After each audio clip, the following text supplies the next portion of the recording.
Pronto, já estou. Até para rever, eu acho que é É legal. ótimo. Uhum. Bom, quem já tiver entrado, pessoal, bom dia. Eu sugiro que vocês já abram, então, aí o RStudio, por favor. A gente tentar fazer a nossa aula de forma bem prática, né? A partir de agora até o final do semestre. Aproveitar esse tempo inicial, se alguém tiver alguma dúvida sobre o que está sendo esperado para o G2, pode tirar agora.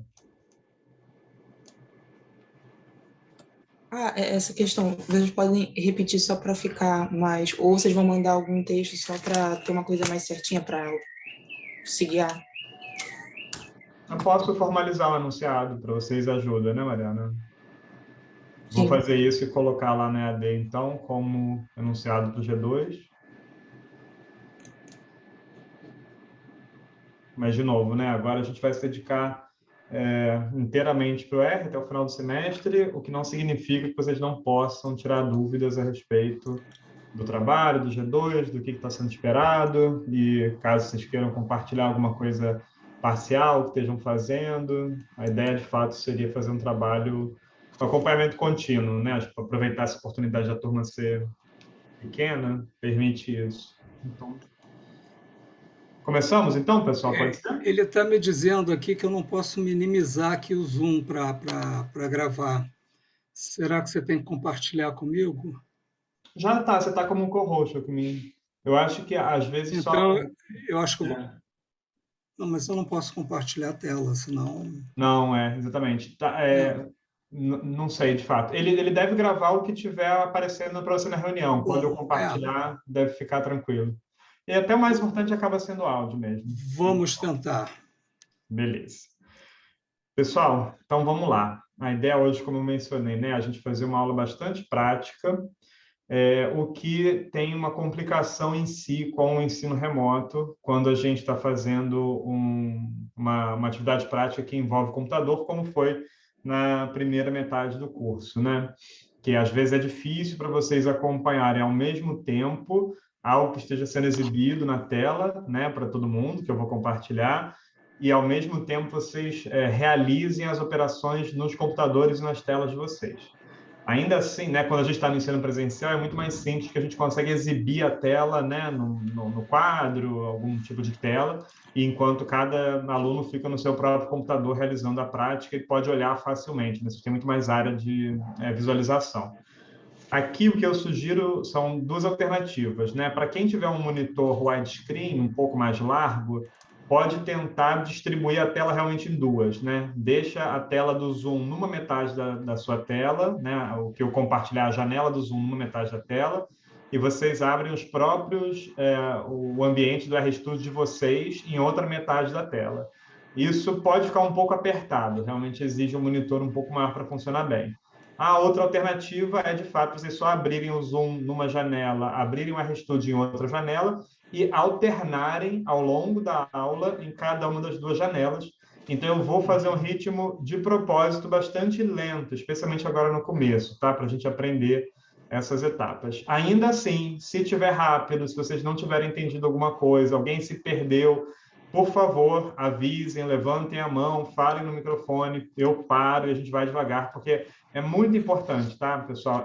Esse aprendizado que a gente vai ter a partir de agora, especialmente porque envolve linguagem de programação, ele é muito cumulativo. Então, pode parecer, às vezes, extremamente simples, mas a gente criar uma boa base, estruturar uma boa fundação, vai dar para vocês mais garantia de sucesso adiante, quando a gente começar a fazer operações mais complexas, mais sofisticadas. E, além disso, né, ter uma boa base é realmente fundamental para qualquer tipo de operação adiante mais difícil. Vocês vão ver que o grau de, não vou falar de dificuldade exatamente, mas o grau de complexidade, às vezes de sofisticação do uso da linguagem, sobe rapidamente. Então, não deixem passar nada, tá? Tirem qualquer dúvida, não existe dúvida boba, podem perguntar à vontade.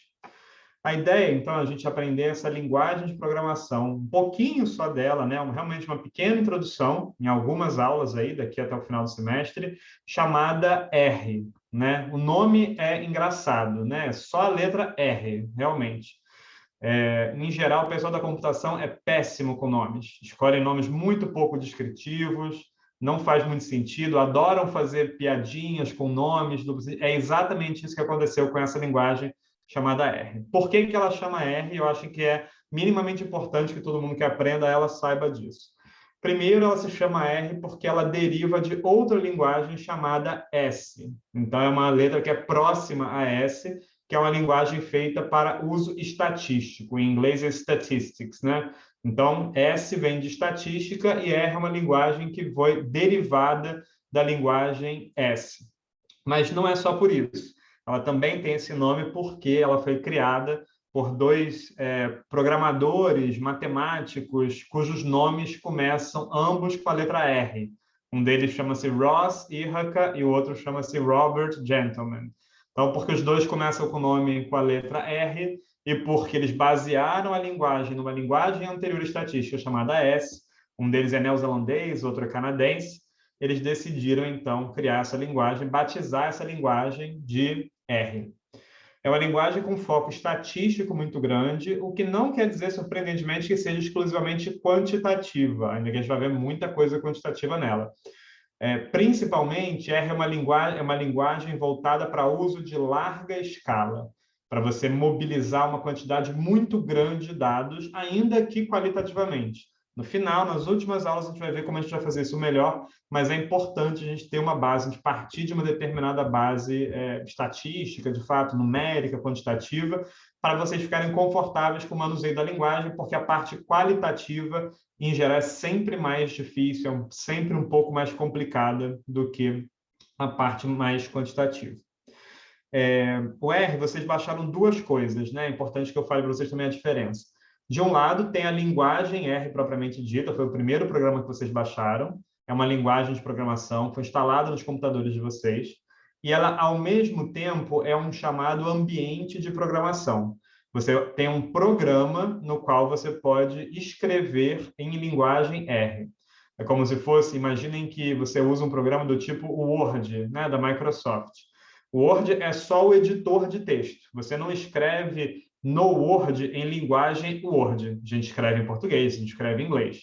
No caso do R, isso é diferente. Ao mesmo tempo, é a linguagem em que a gente escreve e é também o ambiente de programação, um editor, por exemplo, como um programa, no qual a gente escreve.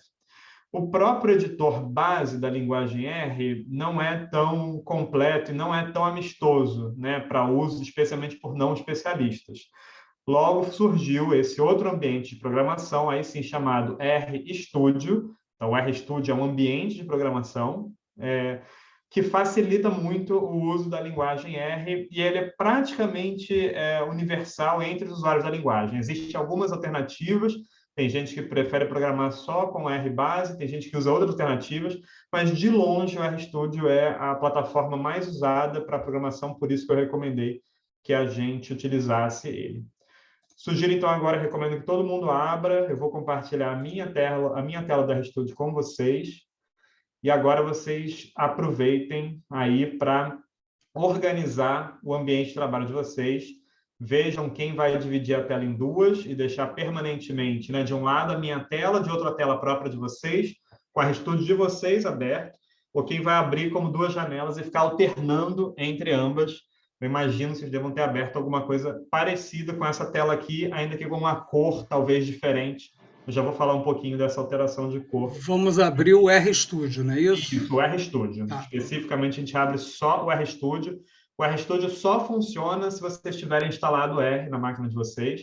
Então, se ele estiver funcionando, tiver dado essa mensagem aqui que aparece quando você inicializa o programa, ele dá a versão do R. Pode ser um pouquinho diferente, a versão que vocês têm baixado, não tem problema nenhum.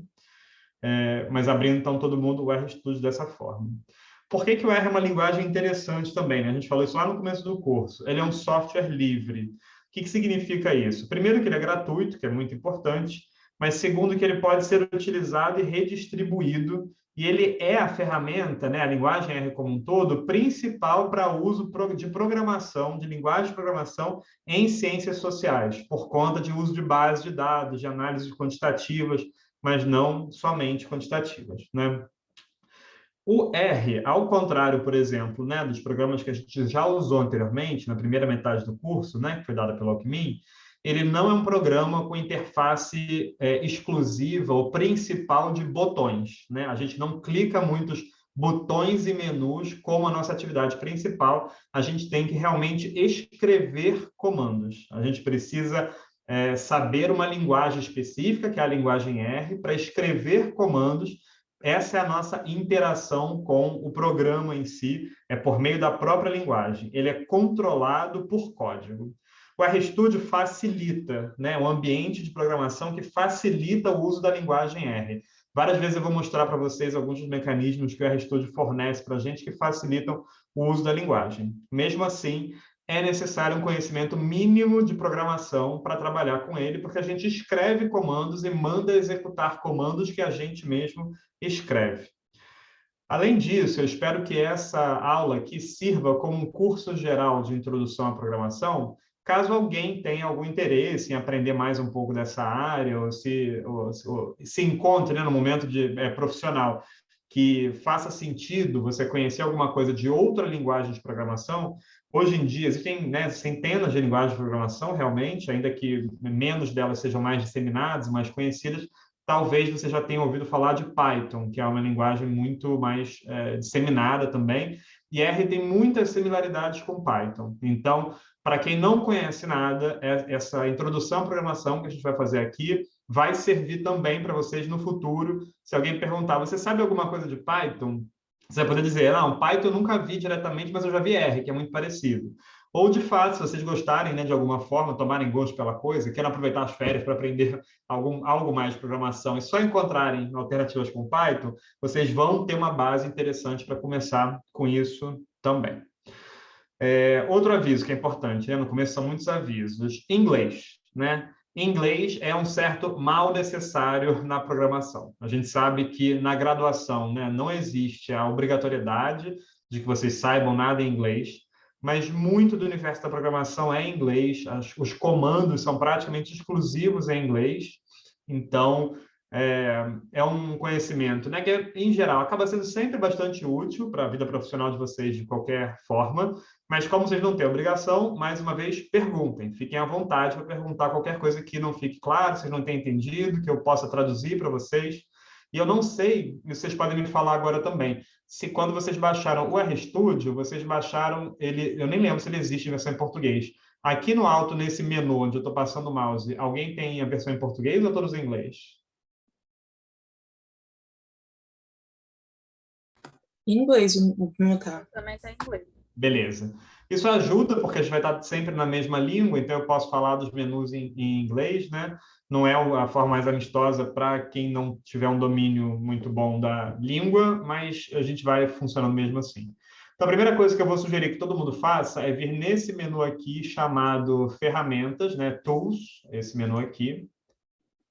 A gente vai clicar em Global Options primeiro. Isso deve abrir um menu alternativo. Vocês veem esse menu que abriu na minha tela, o Options? Sim. Tá ótimo. Então, daqui a gente vem em Aparência, Appearance, essa opção aqui na esquerda. E eu vou sugerir que todo mundo configure o seu próprio RStudio de forma a ficar confortável a leitura para vocês aqui. Então, são 3 opções principais, né? Você pode mudar o zoom, né? Diminuir ou aumentar o zoom conforme você achar melhor para a legibilidade. Eu costumo usar nesse 150%. Então, vou aproveitar também para perguntar para vocês agora, nesse caso, está legível? Vocês conseguem ler essa parte aqui à direita, nesse tamanho? Beleza. Vocês podem escolher uma fonte, mas eu não sugiro que mudem a fonte. Vocês podem escolher um tamanho de fonte do editor, que pode ficar como padrão. Se isso aqui estiver bem visível para vocês, o tamanho da fonte do editor deve estar correspondendo. E para quem quiser, de fato, personalizar a cor, né, do ambiente, você tem aqui embaixo um tema do editor. Vocês podem escolher qualquer tema e isso muda o conjunto de cores. E eu sugiro que vocês escolham, de fato. Peguem um tema com que vocês se sintam confortáveis, que vocês gostem. Em breve a gente vai saber o que é cada uma dessas cores. mas pegue um tema que seja bom para ler. Tem gente que prefere um tema claro, tem gente que prefere um tema escuro, depende muito da qualidade visual de cada um, do contraste, mas selecione um tema, pode falar. Esse options tá em qual, tá em que botão? Vou entrar de novo. O menu aqui, primeiro Tools. Ah, tu. Tá. Aí a última opção, Global Options. Aí abre essa janela aqui. Era aqui que a gente estava? Isso. Prontinho. Beleza. Aí daqui a gente vai em Aparência, Appearance aqui. Tá. E aí são as opções de zoom, tamanho da fonte e o tema do editor. Os temas são absolutamente diferentes. Eu uso esse aqui chamado Solarized Light, é a minha preferência, mas é absolutamente gosto pessoal. Eu gosto que vocês sugiram, né, que vocês personalizem, talvez até com um tema diferente do meu, se vocês estiverem compartilhando, estiverem alternando entre janelas, pode ser interessante vocês terem um tema diferente do meu, para ter certeza quando é que vocês estão na própria janela de vocês, enquanto a gente está aqui na aula. Eu vou seguindo, tá, gente? Se tiverem dúvida, realmente vão me interrompendo. Fizemos essa personalização, vamos agora conhecer um pouco da interface propriamente, né, do RStudio. O RStudio é dividido em quadrantes, né? Então, são 4 grandes áreas principais. Cada uma dessas áreas é importante, a gente vai trabalhar com todas elas no devido tempo, mas eu sei que isso pode parecer muita coisa para quem nunca usou o programa, né? Então, a gente vai personalizar um pouquinho essas áreas aqui para ficar mais confortável o nosso uso no início também. Os quadrantes são redimensionáveis. Se você clica nessa barra aqui do meio e arrasta, né, você pode alterar o tamanho dos quadrantes aqui, né, alterando verticalmente, e entre um quadrante e outro também, horizontalmente, isso pode ser feito. No momento, para a gente começar, eu vou reduzir a nossa complexidade a 2 quadrantes. Então, vou primeiro falar os nomes deles, que é importante, tá? Aqui, esse quadrante superior esquerdo é o quadrante do editor. O quadrante inferior esquerdo aqui é o quadrante do console. Esse é o mais importante de todos. O quadrante superior direito é o quadrante do ambiente. E o quadrante inferior direito é o quadrante da saída. Certo? Então, editor, console, ambiente, saída. Gabriel, Pode falar, Mariana. o meu está dividido em 3 só. Perfeito. Às vezes alguém deve estar sem o editor. Digamos que você esteja dessa forma aqui, é isso? Isso. Perfeito. É só você vir aqui nesse botãozinho da esquerda, que é o arquivo novo, New File. Se você clicar nele, vai aparecer opções. Você tem a primeira opção, é um RScript. Clicando nela, provavelmente vai abrir o editor para você. Deu certo? Gabriel, e tem como mudar também a ordem, né? Porque o meu tá todo bagunçado aqui. Tem como mudar a ordem dos quadrantes também. Eu não recomendo, eu recomendo que vocês mantenham a ordem padrão inicialmente, só para acompanhar a aula. No futuro, com mais experiência, realmente cada pessoa pode colocar onde preferir. Mas agora, como eu vou reduzir a 2 quadrantes, eu vou fazer isso primeiro e cada um deixa como preferir, né, de acordo com a sua exibição. Então, para começar, nós vamos ignorar 2 dos quadrantes. Esse quadrante que a gente acabou de abrir aqui, que a Mariana estava sem, de fato, a gente não vai usar. Então, a gente pode simplesmente fechar o arquivo que tem aqui existente e o quadrante some. Com isso, a gente ficou somente com o console como quadrante, agora como metade da tela, na esquerda. Gabriel. Pode falar. Voltando um pouquinho. O quadrante superior direito e inferior direito é relativo ao quê? Qual o quadrante superior direito, esse aqui é o quadrante do ambiente. Uhum. E o inferior direito, esse aqui é o quadrante da saída. Tá bom? Justamente esse da saída, a gente não vai usar por enquanto também, só que ele não fecha da mesma forma. Aqui à direita, você tem opções de maximizar ou minimizar os quadrantes. Então, nós vamos minimizar o quadrante da saída, clicando aqui. Vocês estão vendo aqui meu mouse? Clicando aqui, a gente minimiza. Ele está aqui embaixo ainda, existente, não está fechado, mas está minimizado. Com isso, a gente está dividindo a nossa tela em 2. Vai ficar mais simples para a gente aprender. Só nessa primeira aula que a gente vai fazer isso. Então, nós temos uma metade da esquerda, que é o console, tem um nome aqui, inclusive. Deve ter uma pasta aqui, que é a pasta padrão, por definição. Cada um de vocês deve ter uma pasta que deve ter entrado por padrão. Não tem problema, pode ser usada qualquer pasta nesse momento. E aqui à direita vocês devem ter o quadrante, né? Agora que eu com metade da tela do ambiente. O ambiente também tem histórico, conexões e tutorial, né? Como outras abas desse quadrante. A gente não vai usar nenhuma delas, vamos ficar só mesmo com a aba ambiente. Imagino que deve estar todo mundo desse jeito aqui. Vamos fazer apenas mais uma operaçãozinha. Todo mundo clica aqui no console, garante que o cursor está piscando aqui, significa que o R está esperando uma entrada nossa. E vocês vão usar um atalho do teclado, que é o Ctrl L. É só apertar, vou escrever aqui, ó, Ctrl, ninguém precisa escrever, L. Mas é só apertar essa combinação de teclas, Ctrl L, isso vai limpar o console. Nossa área fica ainda mais limpinha, bem importante ter uma área de trabalho limpa, organizada. Como alternativa, aqui tem uma pequena vassourinha, certo? Ó, diz Clear Console, limpar o console e dar o atalho, Ctrl L. Pode ser clicado na vassourinha também para limpar o console. Imagino que todo mundo esteja com o console agora limpo, o ambiente limpo, para a gente realmente começar a nossa introdução. Tem uma tradição que eu acho que é muito antiga e consideravelmente importante na programação, que é escrever um programa que assegura que a sua comunicação com o computador está correta, está adequada, está tudo funcionando. Quando eu falo para vocês que o R é uma linguagem de programação, eu vou enfatizar bastante isso. Realmente se trata de uma linguagem. A gente vai aprender aqui, pelo menos um pouquinho, a falar uma outra língua, a escrever numa outra língua e a ler e entender uma outra língua. Quando a gente fala de linguagem de programação, em geral, a gente fala de escrever um código. Não é à toa que a gente escreve códigos em programação. Códigos são uma parte da linguagem que precisa ser decifrada. Você tem que aprender a decifrar um código. Escrever um código, ler um código, é aprender a ler uma outra língua, é aprender a fazer um processo de deciframento.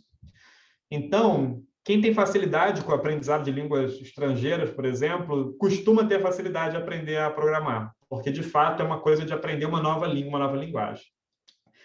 Para estabelecer essa comunicação com o programa, com o computador, a gente tem que garantir que a gente está falando, então, uma linguagem adequada e que nós estamos conseguindo nos expressar de uma maneira que a máquina, o computador, né, esteja entendendo, esteja compreendendo aquilo que a gente está falando com ele. Eu gosto de pensar realmente com esse esquema, desse paradigma comunicacional para a programação. Para isso, então, esse teste, né, esse primeiro comando que a gente vai aprender a fazer com o programa, ele tem a ver com o estabelecimento dessa comunicação. Eu quero falar de alguma maneira com o computador e eu quero garantir que ele está me entendendo. Então, eu vou ter que escrever alguma coisa e vou ter que ver a resposta do computador e entender que ele entendeu aquilo que eu quis dizer para ele. Vamos começar da forma mais simples possível. Eu quero simplesmente dizer oi para o computador.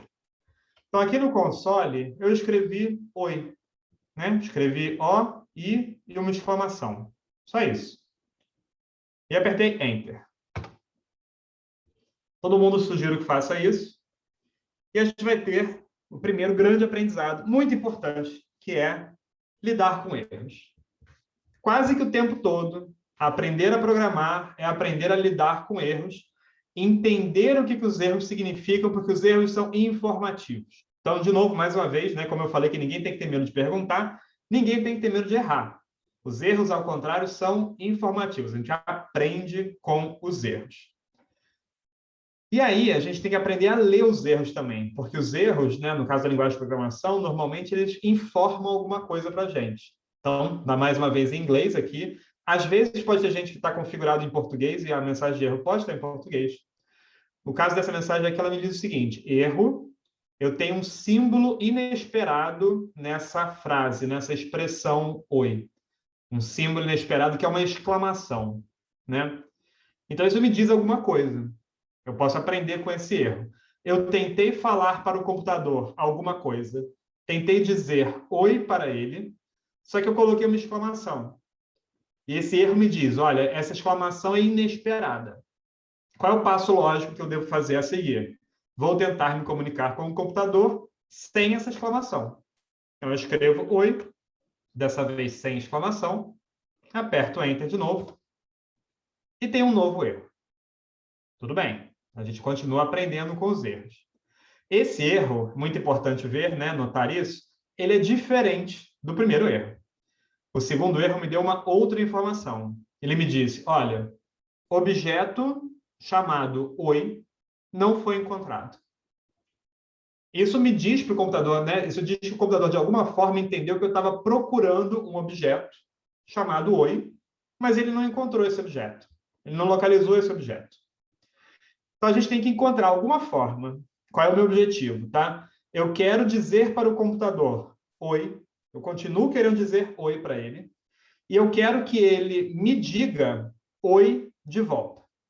Eu quero que ele me forneça um indicativo de que ele entendeu o que eu quis dizer para ele e que ele me respondeu exatamente com aquilo que eu quis falar para ele. Se alguém já teve alguma experiência com programação, o Bruno, por exemplo, que eu sei que está na aula, já sabe fazer isso, né, de cor e salteado. Quem já teve alguma experiência com outras linguagens de programação já deve saber como fazer isso. Essas pessoas eu peço, então, que não falem no momento como é que a gente faz isso. Eu vou deixar vocês tentando um pouquinho apenas, então, digitar aí o que vocês quiserem para tentar cumprir esse objetivo. Nesse nosso primeiro exercício, eu quero escrever de alguma forma oi, e eu quero que o computador me responda oi. Eu vou dar um aviso e 3 dicas para a gente fazer isso. O primeiro aviso é: não tenham medo de tentar. E não tem nenhum problema errar, inclusive com linguagem de programação, num ambiente controlado, que é o caso da RStudio. Nada que vocês façam, nada que vocês escrevam aí vai poder alterar o computador de vocês, vai dar algum problema que o computador vai cair, vocês vão perder alguma informação, algum dado. Longe disso. O RStudio é um ambiente muito protegido, então podem tentar sem medo. Agora eu vou dar 3 dicas para que vocês tentem fazer com que vocês escrevam oi e o computador responda oi para vocês. A primeira delas é: eu quero falar uma coisa para o computador de forma literal. Eu tenho que dar literalidade para isso que eu estou informando para ele, que eu quero que ele me diga de volta. A segunda dica é que 2 formas fáceis de fazer isso já estão contidas nas próprias mensagens de erro que foram dadas nas primeiras 2 vezes que eu tentei escrever, tentei falar com o computador oi. Vou dar só um tempinho aí, deixar vocês tentando, então fiquem à vontade, usem as dicas, podem perguntar. Quem conseguir, pode levantar a mão aí, por favor, para me indicar que conseguiu.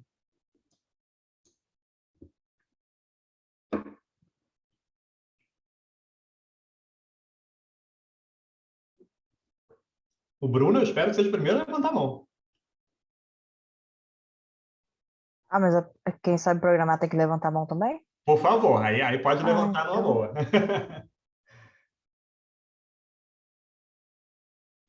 Então, tudo que eu quero é isso. Beleza, Sara? Obrigado.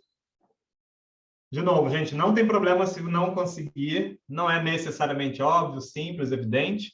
Mas eu quero que vocês tentem um pouquinho e pensem as 3 dicas que eu dei. Eu quero literalidade. Então, pensem quando vocês leem um livro, quando vocês fazem uma citação, quando é que a gente faz alguma coisa de forma literal, como é que a gente escreve. E a outra dica que eu dei, nas mensagens de erro existentes aí, já tem uma forma específica da gente fazer isso acontecer, que é a gente falar oi para o computador e conseguir que o computador fale oi de volta para a gente. Vi que a Ana Beatriz levantou também, Larissa também, obrigado.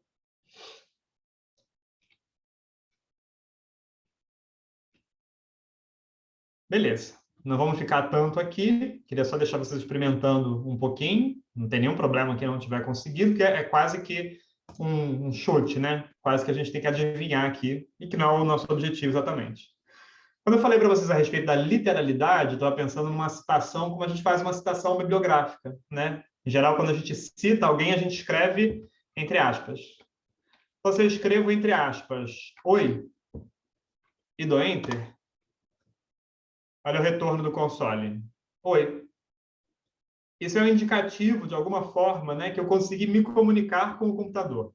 Eu consegui enviar uma mensagem, ele leu essa mensagem, entendeu aquilo que eu estava querendo dizer para ele e me respondeu, nesse caso por padrão, com a mesma mensagem que eu mandei para ele. A gente poderia ter usado aspas simples, no caso do R é indiferente. Ele teria me respondido com aspas duplas, para ele não faz diferença, então. E eu poderia ter feito isso de uma outra forma, que é a forma mais conhecida de todas, e que é essa tradição de começar a aprender a programar em qualquer linguagem, que é usar uma função, e de novo, né, quem não tem conhecimento de programação realmente não tinha como adivinhar isso, chamada print. Você vê que quando eu escrevi a palavra print aqui no console, ele apareceu uma lista de opções, né? Isso é uma facilidade da RStudio. Ele tem a possibilidade de sugerir para você comandos, né? Caso você não saiba exatamente, você queira se lembrar, porque são, né, centenas, milhares de comandos diferentes, ninguém precisa memorizar exatamente tudo isso, mas com o uso, né, com a prática, vai ficando cada vez mais comum da gente aprender. Você escreve aqui print, você abre parênteses. Quando você abre parênteses, o RStudio automaticamente fecha parênteses. Isso aconteceu também com as aspas, né? Quem vocês devem ter visto, quem treinou. Ele abre e fecha aspas sozinho para você, assim como abre e fecha parênteses sozinho. E você escreve aqui dentro alguma coisa que vai ser escrita, vai ser respondida pelo computador, novamente, entre aspas, como oi. Dando Enter aqui, a gente tem o mesmo tipo de retorno, né? Por que o nome desse comando é print? Né? Print, em inglês, vem de imprimir, né? Não é exatamente exibir, que é o que esse comando, na verdade, faz. Esse comando aqui exibe um texto. Porque, efetivamente, as saídas dos primeiros computadores eram somente impressas. Não existiam monitores no começo da programação. Então, o computador era programado e a saída saía realmente, literalmente, impressa em papel. O comando escolhido para isso foi print. E ele foi mantido por razões simplesmente históricas até hoje. Então, print, em linguagem de programação, não tem nada a ver com imprimir nada numa impressora, não sai papel de lugar nenhum. Significa, exiba para mim esse texto. Exiba para mim o que estiver aí entre parênteses. Todo mundo conseguiu fazer? Eu espero que tenha conseguido fazer o print. Se tiver algum erro ou uma dúvida, por favor, vão falando. E com isso, a gente fez um primeiro passo que pode parecer pequeno, mas ele é muito grande. A gente já aprendeu a fazer várias coisas aqui, com poucos comandos, né? E é algo que, hoje em dia, com as linguagens de programação contemporâneas, né, fazer essa exibição do texto com algumas pequenas, né, teclas do seu teclado, você clicou algumas vezes aí e já exibiu o texto exatamente o que você queria, isso é um avanço gigantesco para a lógica da computação. Na computação, antigamente, você teria que fazer um programa inteiro só para você exibir essa mensagem. E, além disso, esse ambiente de programação e a linguagem de programação, eles existem para servir como um facilitador de acesso para a gente. Toda essa complexidade que existe por trás da exibição de alguns caracteres no seu monitor está oculta para os usuários, né? Os usuários finais, nós que estamos usando a linguagem, não precisamos saber os detalhes da implementação de como exatamente, né, pressionar determinadas teclas no teclado gera esses caracteres na tela e faz com que você tenha a exibição de uma mensagem. Muita coisa acontece por trás aqui para que a gente tenha um comando tão simples, tão direto quanto esse acontecendo. Então, isso é um grande passo. E, como eu falei para vocês, que é um início de programação, né? É muito comum que você escreva um programa chamado Hello World, né? Olá, mundo. Foi o que a gente fez aqui, fazendo esse print oi.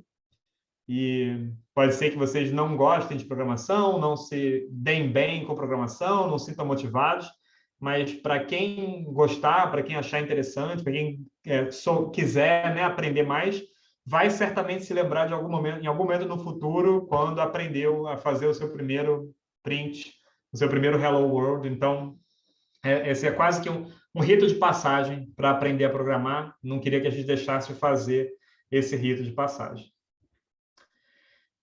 Beleza. Algo que eu acho que é muito interessante a gente começar para aprender a programar é uma coisa que uma professora que eu tive de programação me falou e que eu também nunca esqueci, e que eu adorei porque eu acho que é um bom refrão para a gente aprender a programar, que é o seguinte: o computador é burro. O computador é uma máquina absolutamente sofisticada em relação à sua montagem e sua arquitetura, mas ele não é uma máquina inteligente. O computador só faz aquilo que ele é comandado, aquilo que ele é ordenado a fazer. E quem faz a ordem, quem dá os comandos é o usuário. Então, sempre que a gente se depara com algum erro, né, em vez de a gente ficar frustrado pensando, o computador não está me obedecendo, não está fazendo o que eu quero, não é a saída que eu esperava, não estou conseguindo fazer, lembre que o computador responde, por definição, aos comandos que são dados. Então, erros significam que a gente está dando entradas erradas, que a gente tem que repensar a forma como a gente está escrevendo para a gente obter o efeito que a gente realmente quer receber. Vamos limpar o nosso console, para a gente não ficar com uma área poluída. Eu usei o atalho, Ctrl L. Tem a vassourinha aqui em cima, né? Quem se sentir mais confortável pode clicar. Mas zeramos o nosso console para continuar aprendendo a programar. A função mais banal, mais simples, né, de um computador é funcionar como uma gigantesca e absurdamente potente calculadora. Então, se eu escrevo aqui na linha do console, né, uma conta, um cálculo, uma expressão, como, por exemplo, 2 mais 2, vocês podem escrever aí, é esperado que, quando eu der Enter, eu tenha como saída o resultado dessa expressão. Nesse caso, uma soma. O resultado esperado é 4. À esquerda, ali, vocês estão vendo o número 1 entre colchetes, né? O que é esse 1? Esse 1 significa que o retorno da expressão que eu pedi que o computador fizesse, então eu pedi para o computador fazer a expressão 2 mais 2, calcular essa soma. Ele me diz que o retorno dessa operação, dessa expressão, é um único elemento. Ele consegue me responder a esta pergunta com um único elemento. Por isso tem um número 1 ali, que indica que a gente tem o primeiro elemento começando ali naquela linha. Eu já vou voltar para esse número 1. Por enquanto, ignorem esse número 1 e saibam que o resultado, né, a resposta, está ali como 4. Você deve ter visto quando eu fiz o oi também, né? Estou colocando aqui o atalho do print, né, que é simplesmente colocar esse conjunto de caracteres entre aspas, duplas ou aspas simples. Quando eu dei Enter, a saída também foi precedida por um 1 entre colchetes. Né? Me diz que é a primeira posição, que eu retornei simplesmente um único objeto, um único valor, que foi esse texto oi, entre aspas. Então, não tem a ver com a quantidade de caracteres retornada. Né? Vocês veem que a saída foi 1 nos dois casos.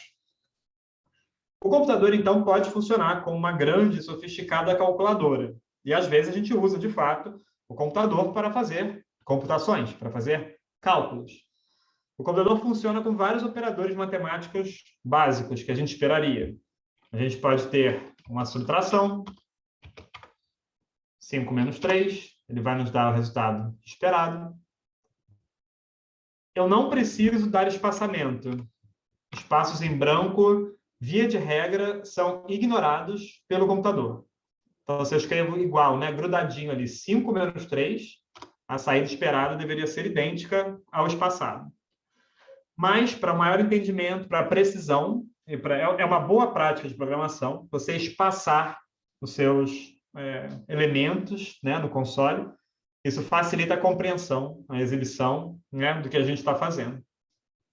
A gente também tem multiplicação, que no caso o sinal é um asterisco. Então, eu escrevo 6 asterisco 2.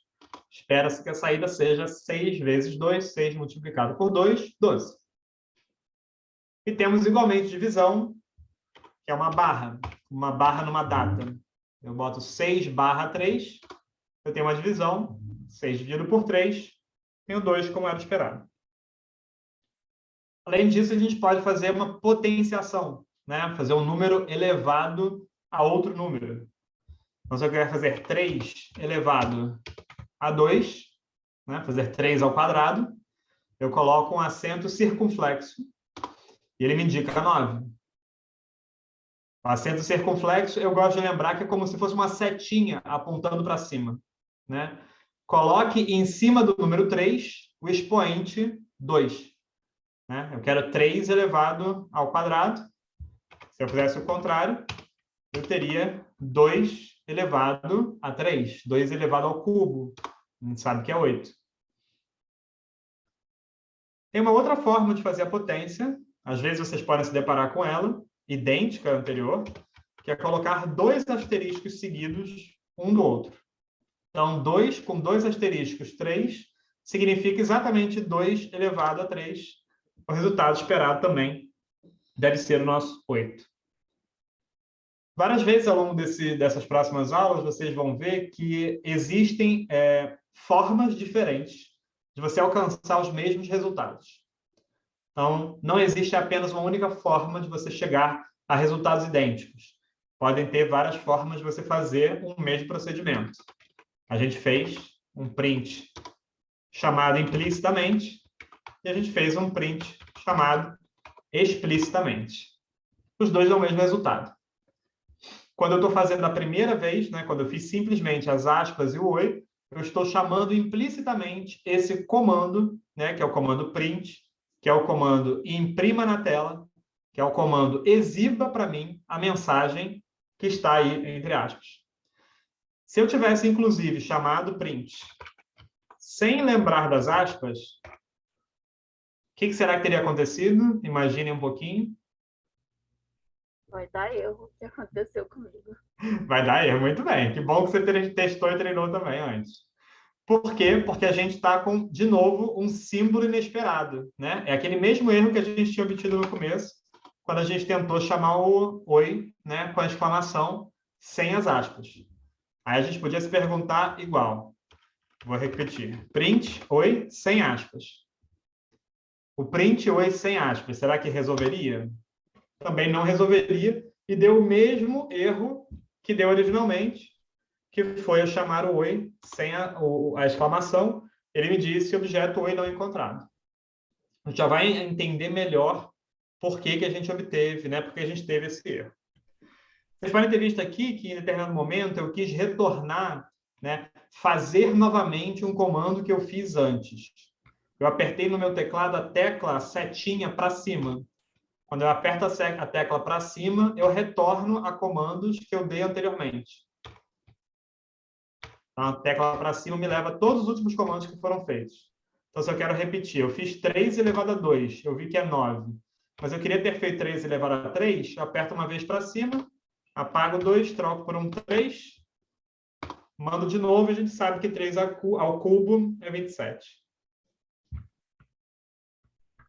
Eu poderia continuar repetindo comandos e eu vou vendo que o console vai descendo com uma barra, né, de rolagem.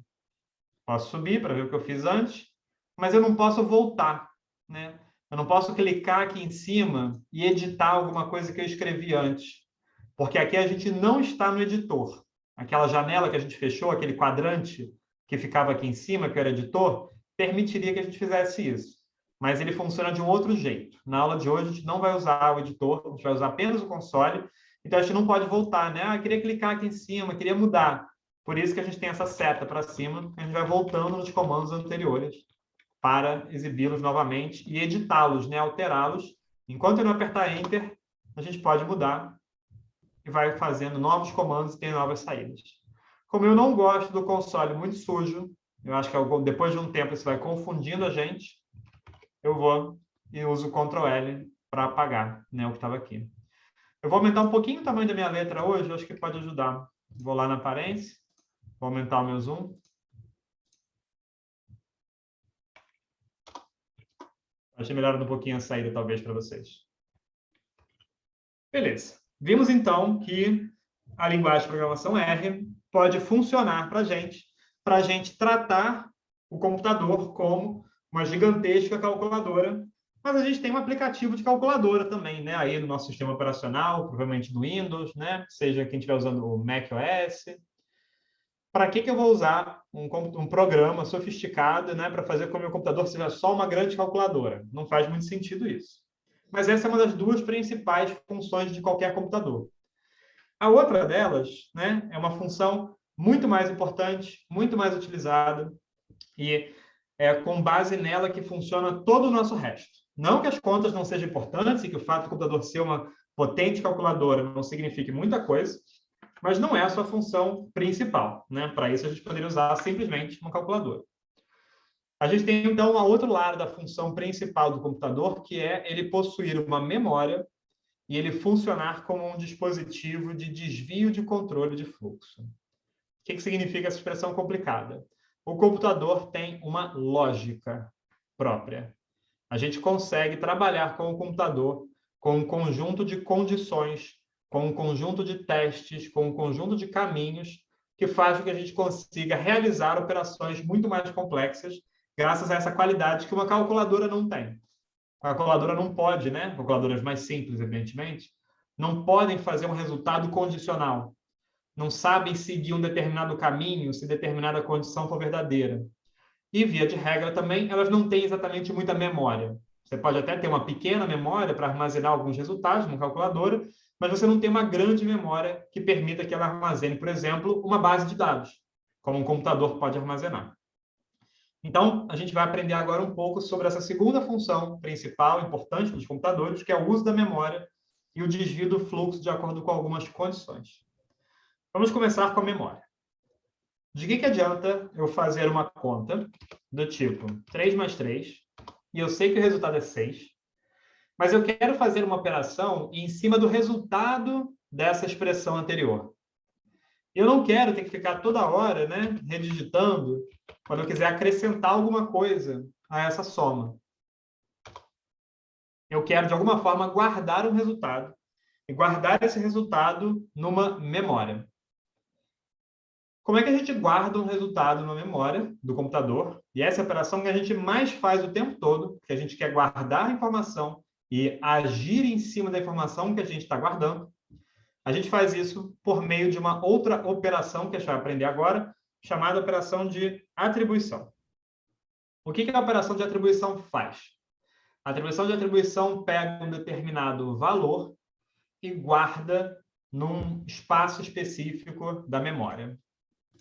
Deixa eu abrir, eu pausei a minha exibição aqui, eu quero mostrar para vocês uma outra telinha rápida, que é uma imagem que eu gosto bastante. Vocês devem estar vendo uma imagem aqui que é um conjunto de escaninhos, né? Vocês conhecem a palavra escaninho, né? Não sei se é muito comum nas escolas ter isso ainda hoje.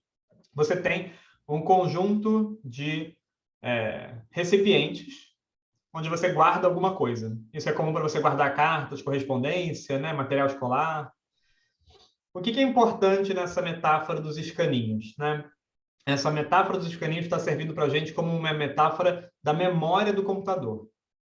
A memória do computador guarda informações em determinadas células, são espaços de memória específicos, que são como se fossem essas caixinhas aí do escaninho, e cada uma dessas células é numerada. Vocês estão vendo que tem um rótulo aqui, né, como se fosse um número dessas células. Aqui a gente tem uma numeração de escaninhos, né? Está indo até 200, mais ou menos, nessa imagem aqui. Imagine que o computador, a memória do computador, né, é um conjunto desses de escaninhos.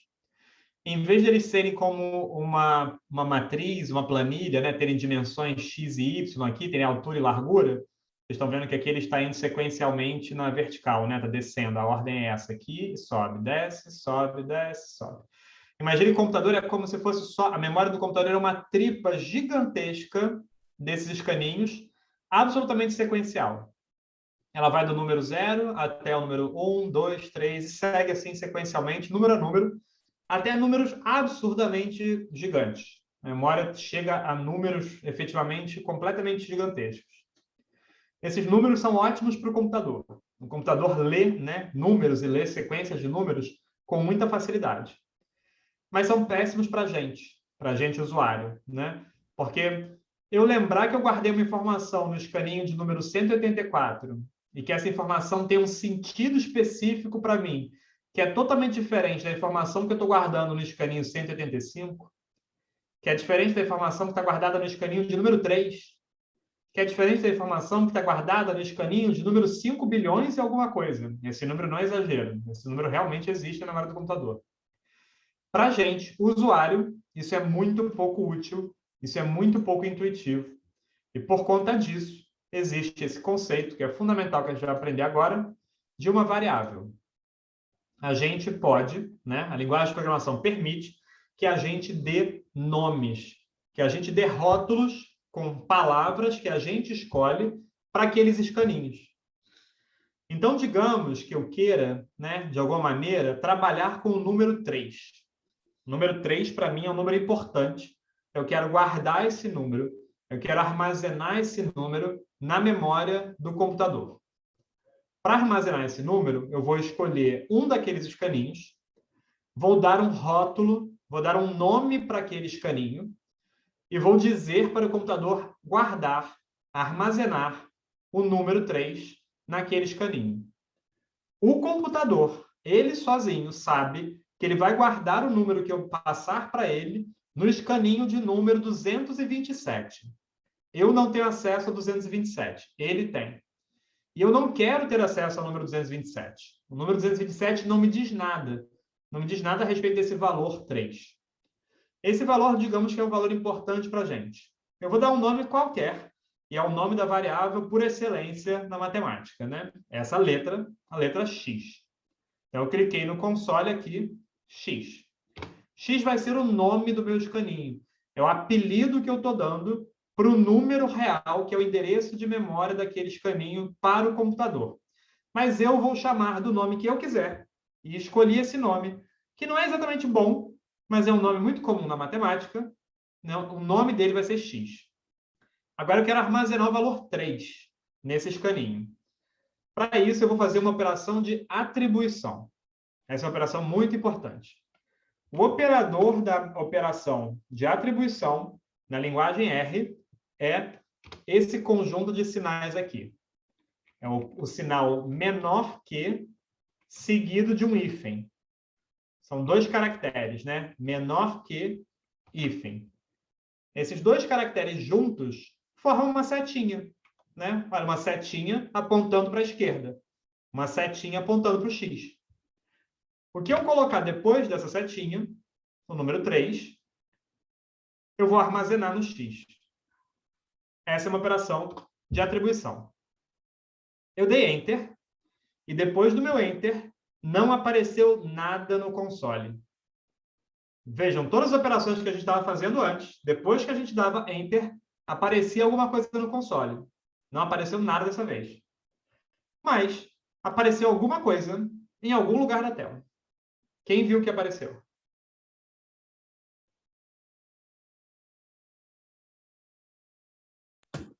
Na direita, o que guardou. Perfeito. Tá dizendo que o valor de X é 3, não é isso? Perfeito, exatamente.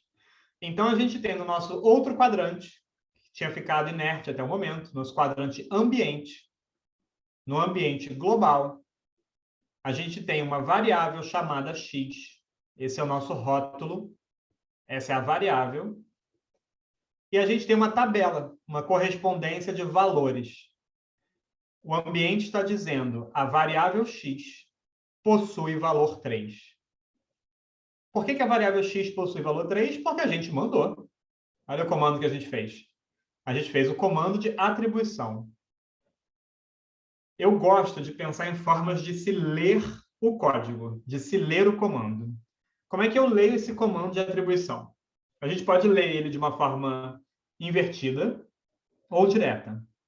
Eu posso dizer, atribua o valor 3 à variável X. Eu li da direita para a esquerda, né?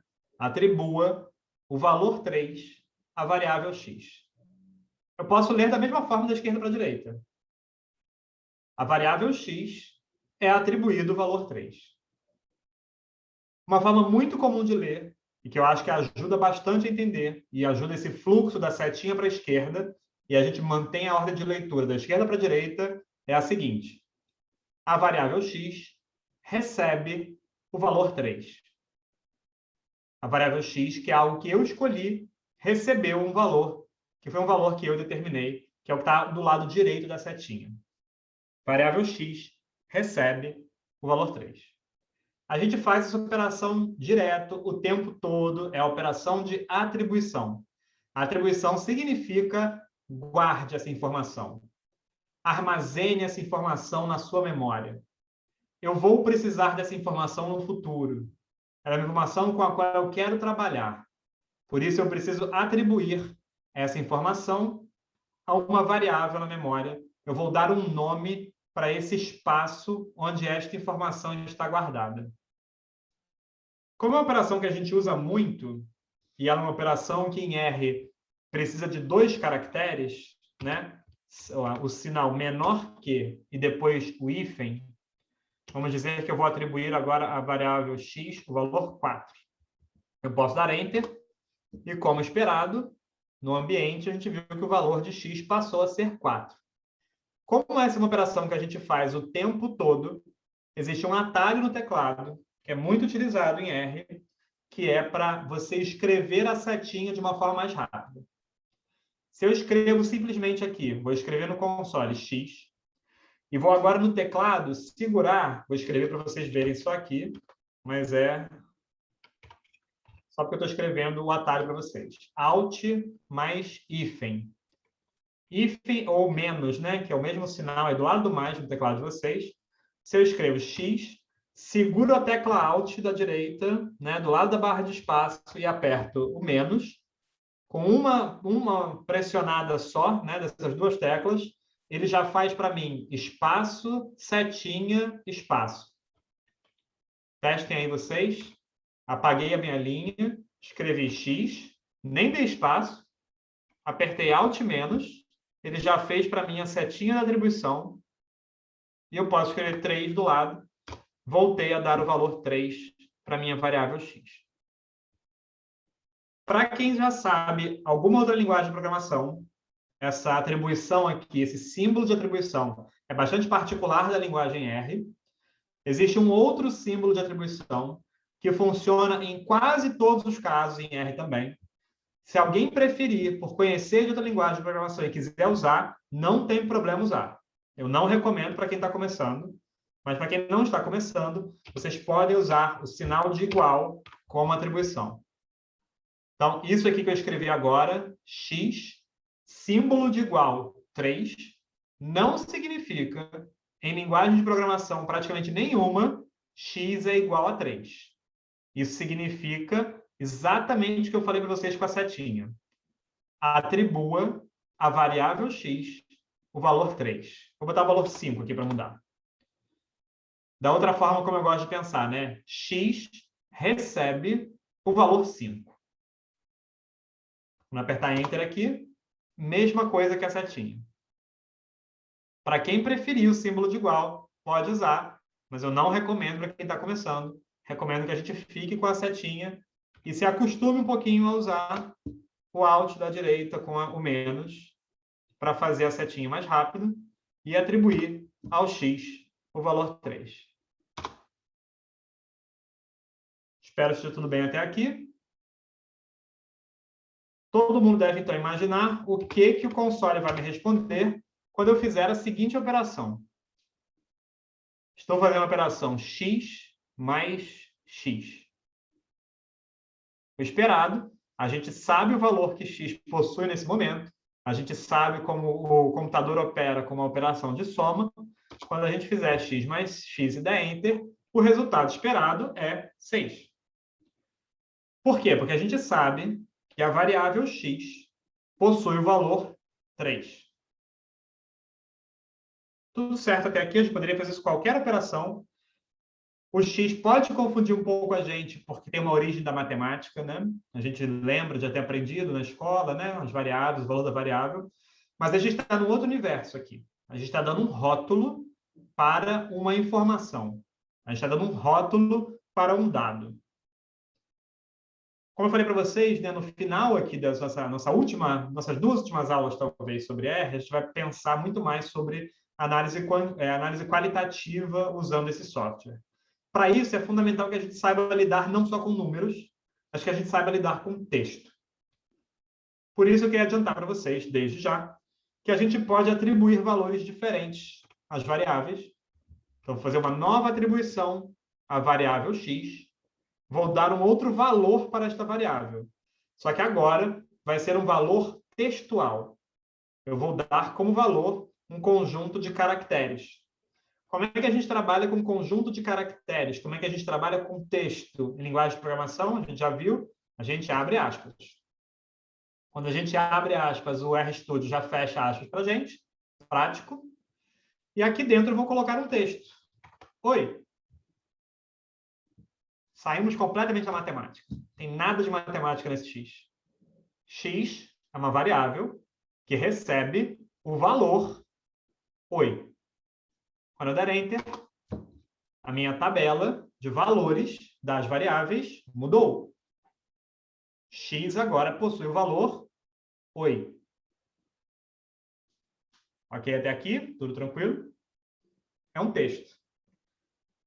Será que a gente pode fazer com o valor texto a mesma coisa que a gente pode fazer com o valor numérico? Será que se eu disser agora para o computador, por favor, me mostre quanto é x mais x. Será que isso funciona? E a gente recebe uma mensagem de erro. De fato, né? A gente deu um argumento não numérico para um operador binário. Nossa, complicado. O que é isso?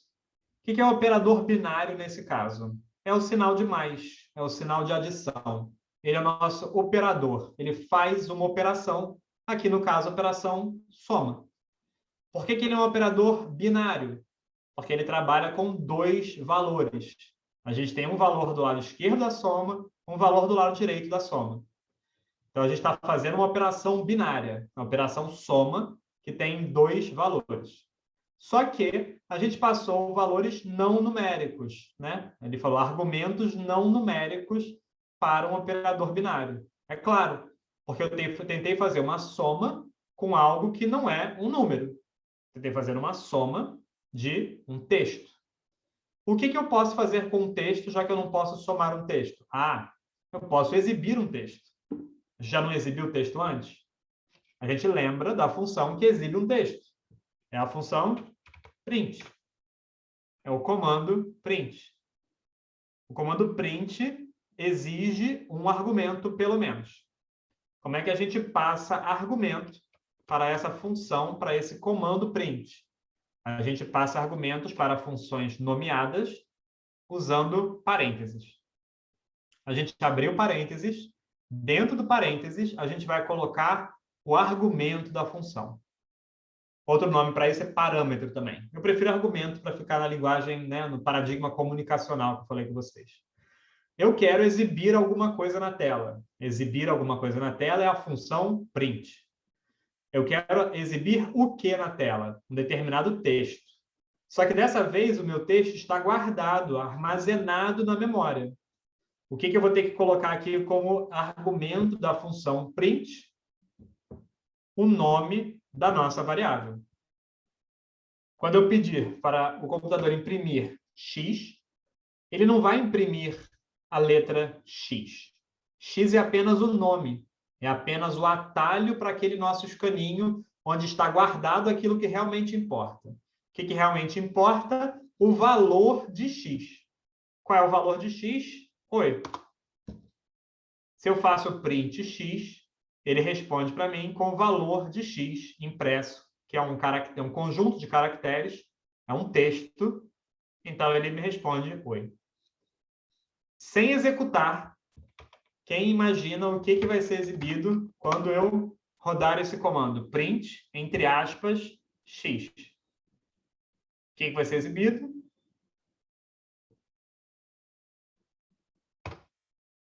Aquilo que a gente imaginava, o próprio caractere x. Esse caractere x que está exibido pelo print agora é um texto. Ele não tem nenhuma relação com a variável chamada x. A variável não possui aspas, né, nela. Eu posso, inclusive, chamar o valor de uma variável. Eu quero exibir simplesmente o valor de uma variável e não estou nem olhando para a tabela de valores, né, ali no meu ambiente. Nem estou olhando para lá. Eu escrevo simplesmente o nome da variável. Escrevo x no computador, no console. Quando eu pergunto quem é x, o R me responde com o valor da variável x, que no caso é um texto, que no caso para a gente é oi. Legal. Sabemos então lidar com essa função. Essa foi a primeira função que a gente aprendeu. O nome dessa função é print. Ela recebe um argumento. O argumento que ela recebe é algum tipo de texto. Esse argumento foi passado de duas formas diferentes aqui. Uma hora ele foi passado como o valor de uma variável, print x sem aspas. Ele me retornou com o valor dessa variável como texto. E outra hora eu passei diretamente o texto que eu queria que fosse impresso. Eu passei o texto literal, entre aspas, né? Literalmente, imprima o texto x, e ele me imprimiu x. Aprendemos a usar uma função, aprendemos que funções têm argumento, os argumentos ficam dentro dos parênteses, e sabemos como chamar uma função, seja por um valor direto, literal, um valor bruto, seja pelo nome de uma variável que ela, sim, guarda um valor bruto, que ela guarda um valor literal. Vamos aprender outra função agora, que é uma função que eu acho muito útil, muito importante, para manter a nossa área de trabalho organizada, para mantê-la limpa. A gente já sabe limpar o console. Ctrl L, vassourinha. A gente até saberia usar a vassourinha para limpar o nosso ambiente, está aqui. O problema dessa vassourinha aqui, da limpeza do ambiente, é que ela limpa o ambiente todo. É bom quando a gente quiser fazer uma faxina completa. É ruim quando eu quiser me livrar só de algumas das variáveis do meu ambiente. Para isso, a gente vai aprender outra função, outro comando, que é o remove. Remove. Em português é literal, né? Tradução direta. Eu quero remover alguma coisa. Se remove uma função, significa que ela recebe argumentos. Se ela recebe argumentos, eu abro parênteses, logo após o nome dela, sem espaços, e devo indicar um argumento. Qual é o argumento da função remove? É aquilo que eu quero remover. O que eu quero remover? A variável x da área do ambiente.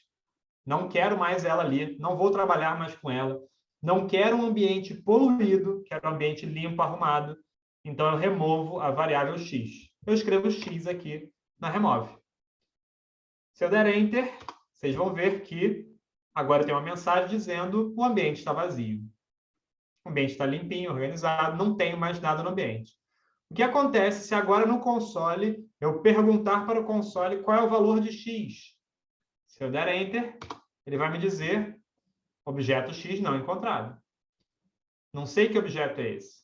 Não tenho mais esse nome guardado. Não está mais na minha memória. Você removeu, você limpou. E aí? Fiz errado. Quero voltar. Quero desfazer. Não existe voltar. Não existe desfazer em programação. A programação é sempre sequencial. É sempre ordenada numa direção. Nossa, isso significa que eu não posso errar nunca. Se eu fizer um pequeno erro, eu vou perder tudo? Não, de modo algum. A gente vai aprender na próxima aula como é que a gente armazena nossas informações e recupera nossas informações. Mas não é via desfazer. Não existe o procedimento desfaça uma operação. O que existe é você refazer. Você pode refazer uma operação. Vou voltar aqui, estou clicando para cima, né? Até o momento em que eu tinha a minha atribuição. Ah, o que eu quero recuperar? É aquele valor que eu tinha guardado na memória, que é o oi. Eu vou ter que guardar novamente esse valor na memória. Pronto. Voltei a ter o oi na minha área de memória do meu ambiente. Então, é uma mudança de paradigma. Não existe o desfazer, mas existe o refazer. E é fácil refazer depois que a gente tem o código salvo no nosso editor. Não é o que a gente vai fazer na aula de hoje. A aula da próxima aula, na quarta-feira, vai ser o que a gente vai aprender a fazer. Mas, por enquanto, só saibam que a gente não pode desfazer, né? A gente tem que refazer. Inclusive, eu vou querer refazer mais uma vez agora a limpeza do meu ambiente. Eu vou usar uma forma abreviada. Programadores adoram abreviações, é ruim isso, mas vou usar para vocês aprenderem. Da função remove. Como é uma função que é muito utilizada também, ela acabou sendo abreviada. Então, se eu escrever simplesmente rm, é a mesma coisa que eu escrever remove. Então, isso é uma função funções têm argumentos. Eu abro parênteses e vou passar o argumento da remove, caso eu quero remover x no meu ambiente. Quando eu der Enter, eu tenho de novo a minha área de trabalho, né, a minha área de ambiente limpa. E agora eu limpo também o meu editor, o meu console, desculpem, com o Ctrl L. Voltei ao início, né? Parece que não aconteceu nada. Tudo bem, estamos progredindo, já aprendemos várias funções. Vamos aprender agora como a gente trabalha com uma função que recebe 2 argumentos e não só um único argumento. A gente viu como a gente fez isso com a operação soma, né? E a operação soma, no fim das contas, é ela também uma função. Como ela é uma função, ela tem um nome. Em inglês, o nome de soma é sum. Então, eu escrevo SUM, é a soma em inglês, e vou passar argumentos. Então, eu abro parênteses. Mas diferente de print, diferente da remove, soma não funciona com um argumento só. Eu preciso de 2 argumentos. Para passar mais de um argumento na função, eu coloco os argumentos separados com uma vírgula. Então, se eu escrevo soma 1,4, não significa o valor 1,4, não é um número quebrado, né? Eu estou, de fato, passando 2 argumentos diferentes para a função soma. Alguém perguntou alguma coisa? Não? Vocês podem dar Enter aí, então, e vamos ver que o resultado, como esperado, da soma de 1 e 4 é 5. Agora, então, eu vou voltar para vocês para aquele número que eu falei que aparece ali entre colchetes, né? Depois de cada comando que é rodado no console, aparece um número ali. Esse número não é exatamente o número de elementos da saída, mas ele é um índice de uma lista da quantidade de elementos que tem na saída. Vou dar um exemplo para ficar claro. Para isso, a gente vai usar outra função. Já estamos aprendendo mais uma. Vamos usar uma função chamada rep, que significa replicar. Não é repetir, tá? Replicar. Para usar uma função que recebe, no caso, 2 argumentos, a gente abre parênteses, vai colocar... O primeiro argumento é aquilo que eu desejo replicar. Eu vou querer replicar um texto. Quero replicar o texto oi.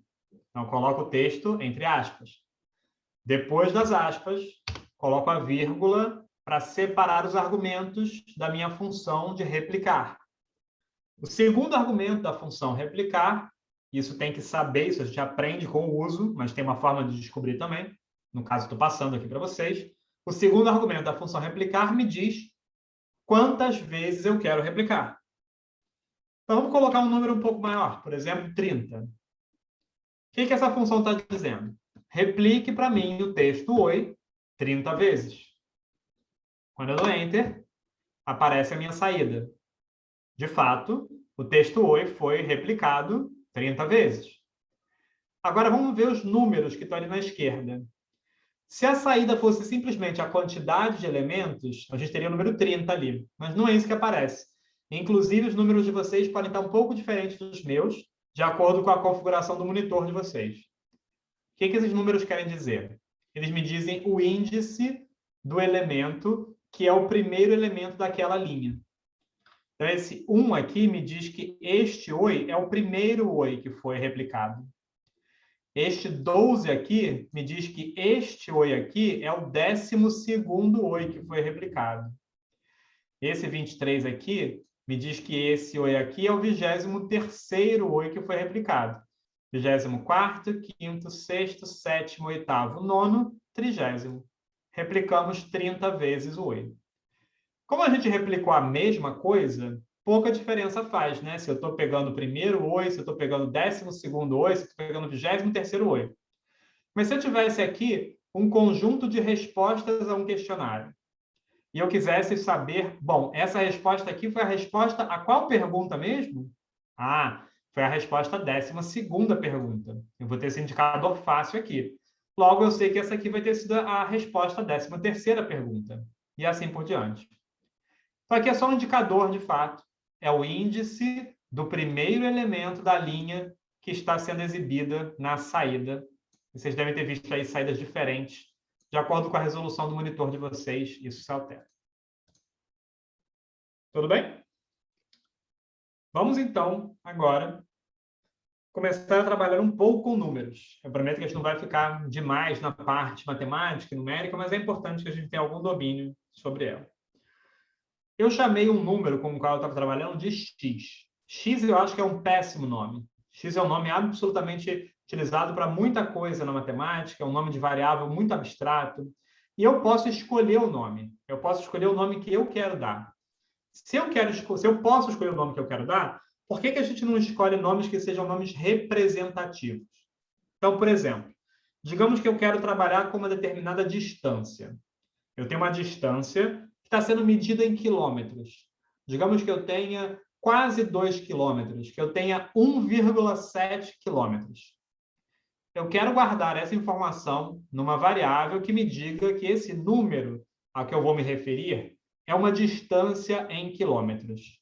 Eu posso chamar esse valor de distância dist_km, por exemplo.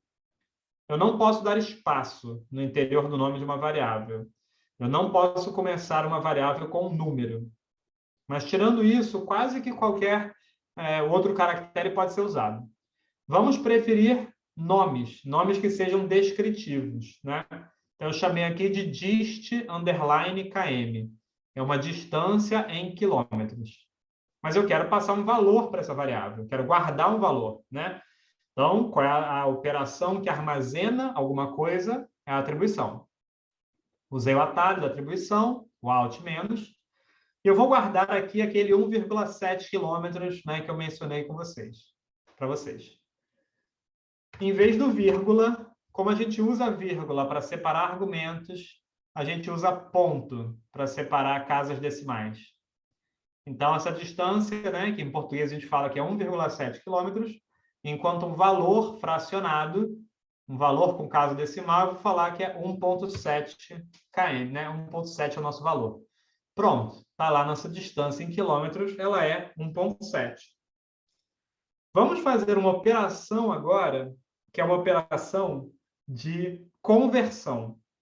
Eu quero saber quanto que é 1,7 quilômetros medido em metros. Como é que a gente faz isso? Bom, eu sei que quilômetros para metro é uma unidade que aumenta 1000 vezes, né? A gente tem 1000 metros em 1 quilômetro. Então, evidentemente, se eu multiplicar 1,7 vezes 1000, eu devo obter a distância em metros. Bom, são 1.700 metros, né? 1,7 quilômetros. Mas por que eu usei 1,7? Eu já não tinha armazenado esse número antes? Eu tinha armazenado, eu não quero ficar lembrando exatamente qual número que é. Eu poderia ter feito a multiplicação com a distância em quilômetros. Quando eu comecei a digitar dist, o RStudio me mostrou duas opções.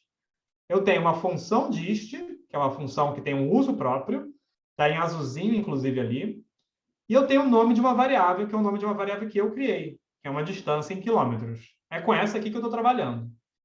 Posso vir aqui e apertar Tab, inclusive, ele já autocompleta para mim. Uma distância em quilômetros. A gente já tem esse valor. A gente sabe que esse valor é 1,7, né? A gente lembra que é 1,7 quilômetros. Eu vou multiplicar o valor dessa variável por 1000. Multiplicando o valor dessa variável por 1000, a gente tem 1.700. Agora eu sei, né, que a distância em quilômetros multiplicada por 1000, a distância em metros seria 1.700. Vejam só, essa operação que eu fiz, dist_quilômetros multiplicado por 1000, não alterou nada na memória do computador.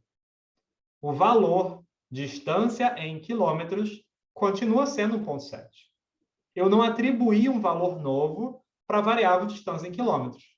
Eu só fiz uma conta, eu usei o R como uma calculadora e ele me mostrou o resultado de uma conta, 1.700. Só que eu não guardei esse resultado. Eu não armazenei esse resultado em lugar algum. E digamos que eu queira armazenar esse resultado me interessa, né? Como que eu posso fazer isso? Para guardar um resultado, a gente sabe que a gente vai usar o operador de atribuição. Eu vou utilizar um outro nome, porque eu fiz uma conversão. Eu não tenho mais uma distância em quilômetros. Agora eu tenho uma distância medida em metros. Então, eu coloquei dist_m, distância em metros.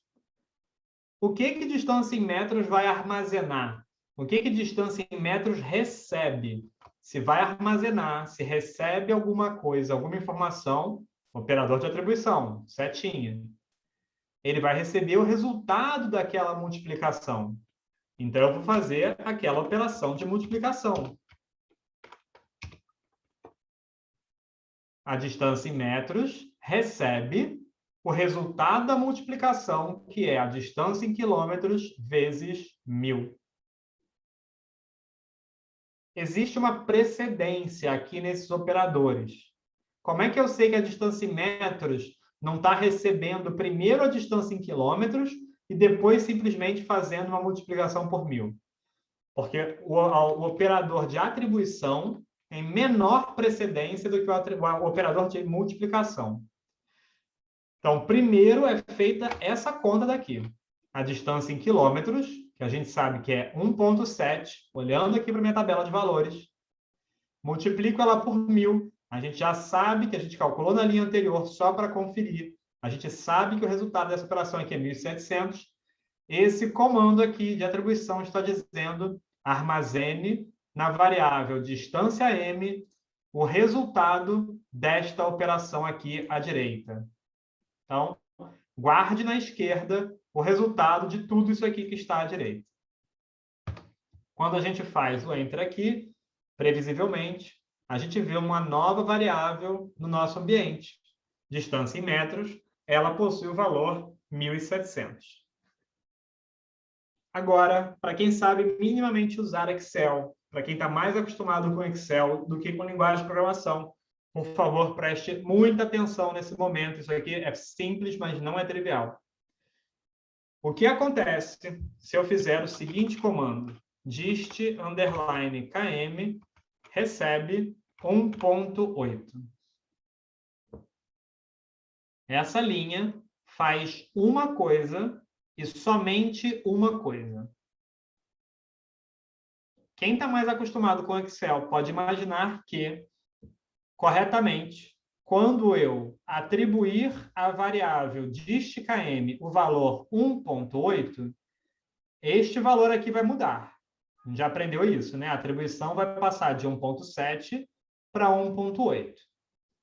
Porém, se alguém estiver imaginando que, ok, como eu mudei o valor dessa variável aqui, e essa variável de metros é uma conversão que foi feita da primeira, eu espero que este valor aqui também mude para ser atualizado de acordo com o novo valor da distância em quilômetros. Só que não é isso que acontece. Quando a gente faz uma atribuição, a gente simplesmente atribui um valor a uma determinada variável. Não existe uma relação necessária, porque a gente não criou nenhuma relação necessária entre uma distância em quilômetros e a distância em metros. Nós é que calculamos, nós é que mandamos, e o computador, vocês lembram como eu falei no começo, é burro. O computador não tem semântica. A linguagem de programação precisa sempre informar, precisa sempre dizer para o computador o que a gente quer que ele faça, qual informação que a gente quer que ele armazene. Bom, mas digamos que eu queira atualizar, então, essa informação. Como eu faria isso? É só eu mandar fazer uma nova atribuição, agora sim, idêntica àquela inicial. Quando eu fizer essa nova atribuição, o valor de dist_km já foi atualizado para 1,8. Então, espera-se que esse comando aqui também atualize o valor de dist_m. Previsivelmente, ele passa para 1.800 metros quando a gente faz a nova atribuição.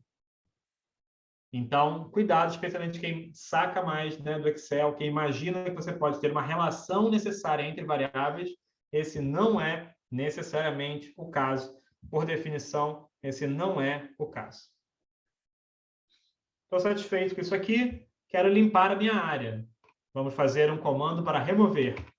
rm. O que eu quero remover? Nossas variáveis. Temos variável dist. Começam aqui a aparecer sugestões do RStudio. Eu quero remover distância quilômetros. Vamos remover duas variáveis de uma vez só? A função remove aceita mais do que um argumento. Se ela aceita mais de um argumento, eu separo os argumentos com vírgulas. E aqui eu vou querer o meu outro argumento, Ele até me sugere o que eu quero é distanciamentos. Removendo as duas variáveis de uma única vez, a gente limpa nosso ambiente e com um Ctrl L, a gente pode limpar também o console. Gabriel, Sim. não tem como fazer. Obviamente tem, né? Mas como eu removo tudo de uma vez? Tem. A gente pode, eu vou passar esse comando depois, mas se tá. você quiser desde já, essa vassourinha aqui, pode clicar nela, remove tudo. Não, mas tipo, não tem comando escrito não para isso? Tem. Tipo, remove Tem. all, sei lá. Tem também, mas é um pouquinho mais complicado, eu vou chegar nele depois. Ah, tá bem, tá bem. Tranquilo? Muito bem, vamos seguir agora. A gente vai trabalhar de novo com a variável x. Ela é fácil para fazer conta. Deixa eu limpar aqui primeiro. Vamos atribuir à variável x o valor 2, para começar. E agora vamos fazer uma soma entre 3 valores. Eu vou somar 3 valores de uma só vez. Eu vou somar o valor 1, o valor 4 e o valor que a variável x possui, que nesse caso é 2. Estou mostrando para vocês com isso que eu posso somar mais de um valor ao mesmo tempo e que eu posso misturar valores brutos com valores que a gente pega por referência a uma variável sem nenhum problema. O resultado, como a gente esperava, é 7. Isso aqui eu tratei o R como uma calculadora. Eu não armazenei esse resultado em local algum. Eu quero armazenar, vou querer trabalhar com esse resultado. Teclando para cima, eu volto para o que eu tinha digitado antes, aperto Home e vou para o começo da linha, e eu vou querer guardar esse resultado. Se eu quero guardar o resultado, eu tenho que fazer a operação de atribuição. Vamos chamar uma outra variável, dessa vez de y. Variável y recebe o resultado da soma de 1, 4 e x. Está subindo a complexidade bem aos pouquinhos, bem devagarzinho. Como é esperado, o resultado vai guardar, né, vai armazenar o valor 7 na variável que se chama y. Até aqui acho que pouca dúvida, né? A gente só fez uma atribuição com uma função um pouquinho maior, com mais argumentos. O que será que acontece se eu fizer o seguinte? Em vez de armazenar na variável y, eu vou armazenar na variável x. Pensem um pouquinho. Eu vou armazenar no lugar da variável x, naquele espacinho de memória da variável x, o resultado da soma de 1, 4 e x. A gente já viu que a soma, né, as operações que estão à direita do operador de atribuição, acontecem antes da atribuição propriamente dita. Então, é só pensar só no que está no lado direito. Quanto é a soma de 1, 4 e x? Bom, se x vale 2, a soma é 7. Se a gente vai armazenar este valor na variável x, imagina-se que, ao dar Enter aqui, como a gente vê, x passou a ter o valor 7. Agora, se eu repetir exatamente o mesmo comando, o que será que vai acontecer? O primeiro instinto poderia ser dizer, bom, se eu repetir o mesmo comando, vai acontecer a mesma coisa, não vai mudar nada. Eu repetir o mesmo comando, evidentemente não vai acontecer a mesma coisa. Por quê? Porque agora, nesta linha de execução, x, a variável x, já possui outro valor. Ele foi um valor atualizado na nossa última linha. De novo, pensem separadamente. O que está no lado direito? A soma entre 1, 4 e x. Qual é a soma entre 1, 4 e x? Ah, agora x tem valor 7. Se x tem valor 7, essa soma agora deve dar 7 mais 4, 11, mais 1, 12. Se a gente tiver certo, x passou a ter valor 12. Cada vez que eu repetir esse mesmo comando, eu estou incrementando o valor da variável x. Ela está crescendo. Por quê? Porque nesse caso aqui, o valor da variável x está dependendo do próprio valor anterior da variável x. Então, a gente pode fazer uma operação de atribuição sem nenhum problema, utilizando o valor que está armazenado naquela própria variável. Como a expressão do lado direito é avaliada antes, é avaliada primeiro, ela é computada primeiro, para só depois acontecer a atribuição, para só depois o resultado ser armazenado, não temos nenhum problema com isso. Então, eu falei mais cedo que existia essa alternativa, né, que não era recomendada. Vou fazer um exemplo aqui. Vou fazer de novo a atribuição de x com o valor de x mais 1. O que essa linha aqui faz? X recebe o valor de x mais 1. Ela simplesmente aumenta em uma unidade o valor de x. Está ali em 62, 63. Repetindo, 64. Repetindo, 65, 6. Ok. Quando eu prefiro utilizar, em vez da setinha, o símbolo de igual, o símbolo de igual em linguagem de programação não significa igualdade, essa linha aqui não deve nunca ser lida como x é igual a x mais 1. Até porque seria matematicamente uma impossibilidade, né? X não pode ser igual a x mais 1 nunca. Mas essa linha aqui faz sentido em linguagem de programação, porque o que ela quer dizer é a mesma coisa da linha anterior. Atribua à variável x o valor da variável x acrescido em 1. Se eu rodo ela aqui, ela faz exatamente a mesma coisa que a anterior. Esse igual às vezes confunde. R não prefere o igual para o símbolo de atribuição, mas eu sei que tem gente aí que já sabe programar, e sabe em outras linguagens também, então fiquem de olho nessa diferença. Esse é um erro muito comum quando a gente está começando, mais facilmente evitável em R se a gente não usa o símbolo de igual para atribuição. É o significado dele, mas eu recomendo não usar. Vamos lá, estamos quase acabando. Vamos ver agora operações relacionais com valores lógicos. Então, vamos de novo limpar nossa área de trabalho. Vou usar a vassourinha agora também. Limpamos aqui tudo. Ele pergunta se vai limpar tudo. Essa operação não pode ser desfeita, como eu falei para vocês, sequencialmente. Se é para incluir objetos ocultos, vamos incluir, para a gente limpar tudo mesmo. Digo sim. Vamos usar a vassourinha aqui também. Pronto, 2 vassourinhas, tudo limpo, console limpo. Vamos passar para operadores relacionais para fazer a realização de comparações. Para isso, a gente vai aprender um pouquinho nessa aula e um pouquinho daqui a 2 aulas sobre essa chamada álgebra booleana, ou lógica booleana, que é uma lógica matemática, que é uma lógica na filosofia, ela é estudada pelo Departamento de Filosofia também, por exemplo, na qual só existem 2 valores possíveis. Você pode realizar operações algébricas, só que em vez de serem várias operações e elas operarem com números, são menos operações e são menos valores. Só tem 2 valores possíveis na álgebra booleana, na lógica booleana, que são os valores verdadeiro e falso. Uma lógica imensamente simples, simplificada, é uma abstração gigantesca, gritante, que vem lá da Grécia, inclusive, e que é a base do funcionamento, né? do fluxo de comando do computador, da possibilidade de escolha de caminhos condicionais, mas ele é um formalismo para descrever operações que são operações lógicas em vez de serem operações numéricas. Para que isso tudo serve para a gente? A gente quer realizar, a gente quer estabelecer comparações. A gente quer fazer uma pergunta para o computador e ele vai dar uma resposta para a gente com outros operadores. Então, se eu fizer uma operação de comparação, por exemplo, de qual número é maior do que outro, eu posso escrever, né, essa pergunta. Então, isso aqui é uma pergunta para o computador. 5 é maior do que 2? Não confundam o primeiro símbolo de maior ali, que é só o prompt de comando, tá, do R. É só uma linha esperando receber um comando. O comando que está aqui na sua inteireza, né, na sua integridade, é 5 é maior do que 2?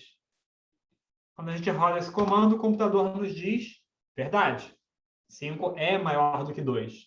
Estabelecemos uma comparação e obtivemos como resultado um valor possível de uma comparação na lógica booleana, né? Uma operação relacional, um valor lógico.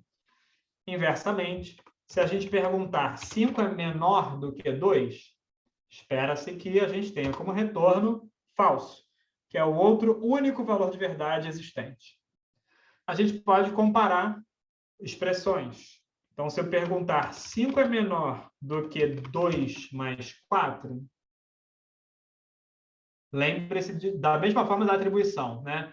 O que está à direita desse operador que tem a menor precedência é feito primeiro. Então, primeiro ele faz a soma, ele soma 2 mais 4, e depois ele nos dá o resultado dessa comparação. 5 é menor do que 6? Verdade.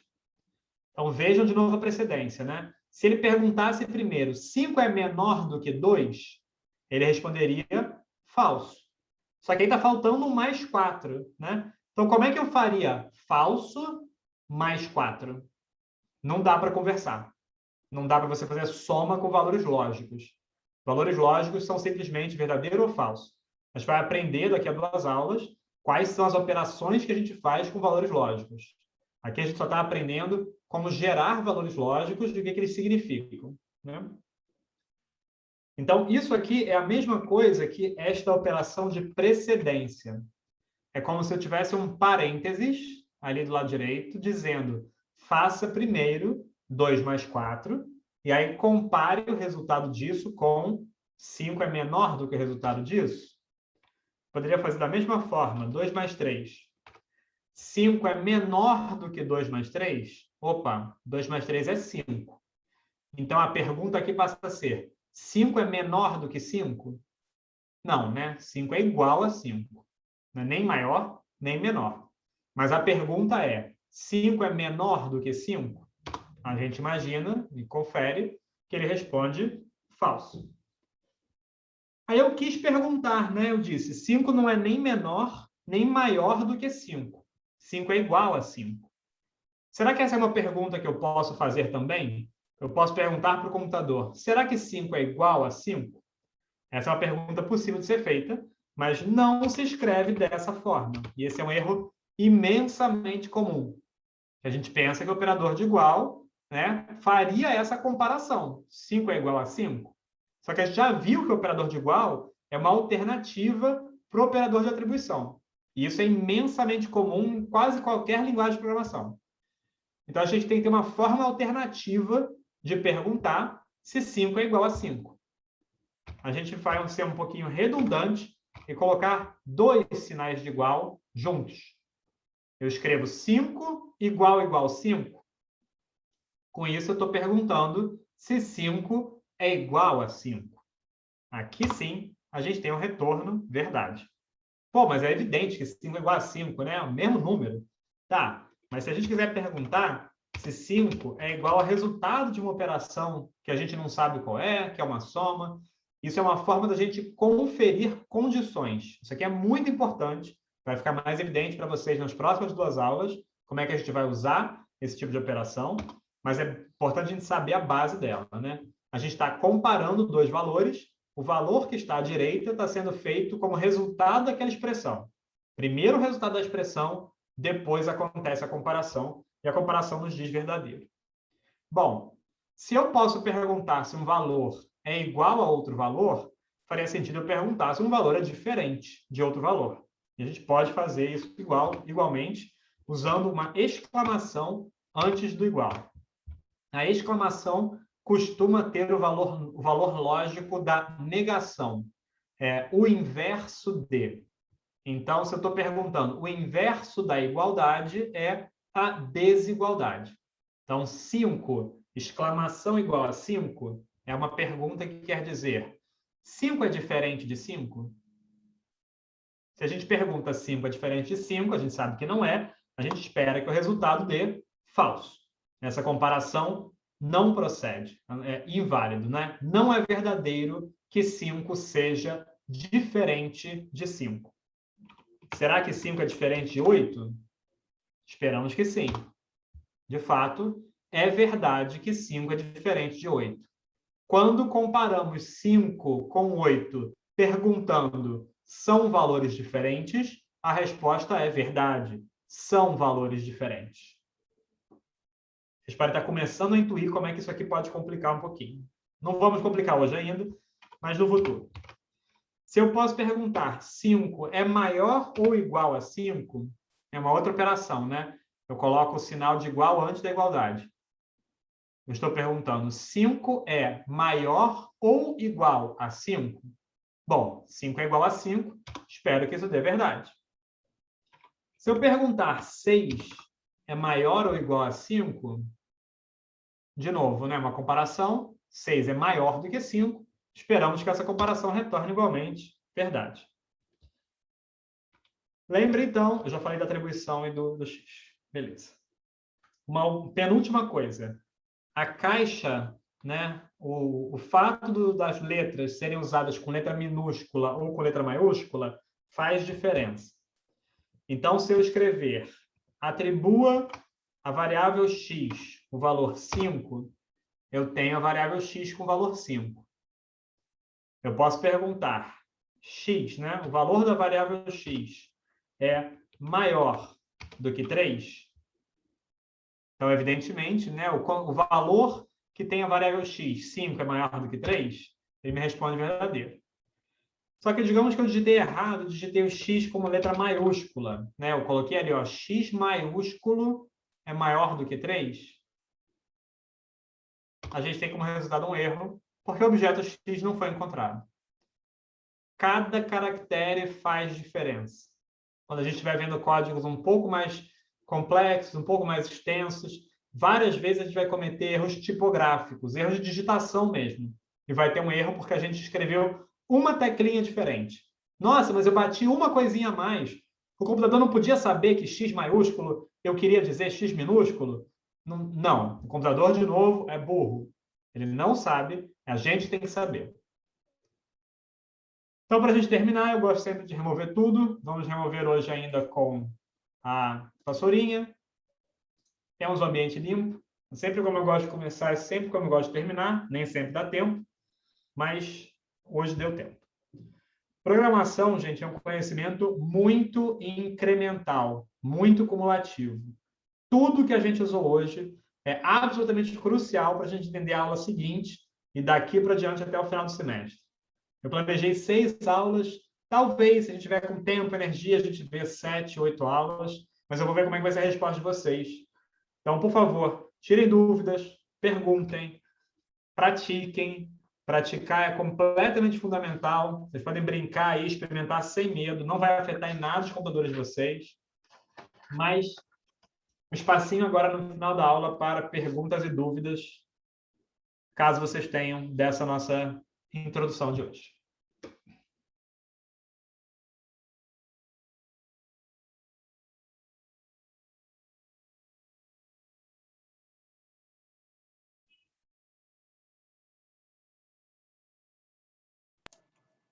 Mais simples, mais complicado que vocês imaginavam? Me deem algum retorno que me ajuda a programar as próximas. Eu acho que até agora está tranquilo, assim, dá para ir, não fiquei perdida em nenhum momento e vamos tentar ver como é que vão ser as outras, né? Porque eu sei que teve momentos que vai ficar um pouco mais confuso. Eu queria fazer alguns comentários. Claro? O primeiro, o Gabriel acabou de falar, né? Isso vale para qualquer coisa, para programa ou para programação. Erro faz parte e repetição faz parte. Se não exercitar, se você não estiver disposto a aprender o R, você não vai aprender. Então, isso é uma primeira questão que eu queria falar. Tem várias formas de programas, de linguagens de programação. Por que o R é melhor? É considerado melhor do que as formas mais tradicionais. O que ele agregou? Muito bem. Alguém E é um software livre, né? isso? Já é um diferencial dele, né? Qual é o diferencial? É um software livre, ou seja, qualquer um pode baixar, é de graça, você não tem que pagar mensalmente. Isso é uma das razões. Assim, você tem programas que são gratuitos também. Tá. E não é o maior diferencial. O maior diferencial é que ele conversa com vários programas. Por exemplo, ele conversa com SPSS, ele conversa com QuantumGIS. Com Python também. Dentro do R dá para você ter uma abinha que dá para você colocar no Python. O que você falou, é o Excel, Então, a linguagem de programação ela deu um salto qualitativo. Né? Isso é muito importante de vocês, porque vocês podem imaginar qualquer coisa que vocês podem fazer. Por isso que o Gabriel está dando uma matéria qualitativa, mas hoje ele praticamente falou de matemática. Ele usou poucas palavras.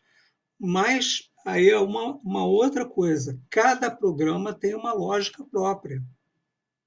Então, quando ele deu aquele exemplo do igual, parecia ilógico, mas não era, porque um programa não pode ser ilógico. Um programa não. Então, o que eles fizeram? O sinal de igual tem um outro significado. Eles podiam ter feito botado outro sinal, mas botaram o sinal de igual. Né? Então, isso é uma outra coisa lógica.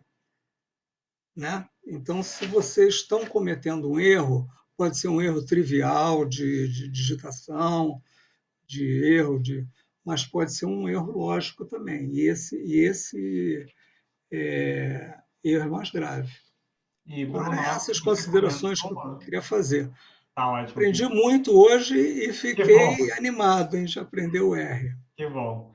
E, Bruno, o que você comentou está intimamente ligado com o que o Alckmin mencionou, né? Como a qualidade principal e o diferencial dele, porque em função dele ser um código aberto, né, mais do que ele ser gratuito, existe uma comunidade de programação estruturada em torno do R, que faz com que você tenha acesso, né, de fato, livre, relativamente fácil e simples. Então, tem uma comunidade, né, em português, vocês podem encontrar muita coisa buscando na internet, em inglês mais ainda, e que é uma comunidade que se realmente trabalha conjuntamente, coletivamente, compartilha muito código, se ajuda. Está havendo dúvidas, o pessoal pergunta em fóruns também.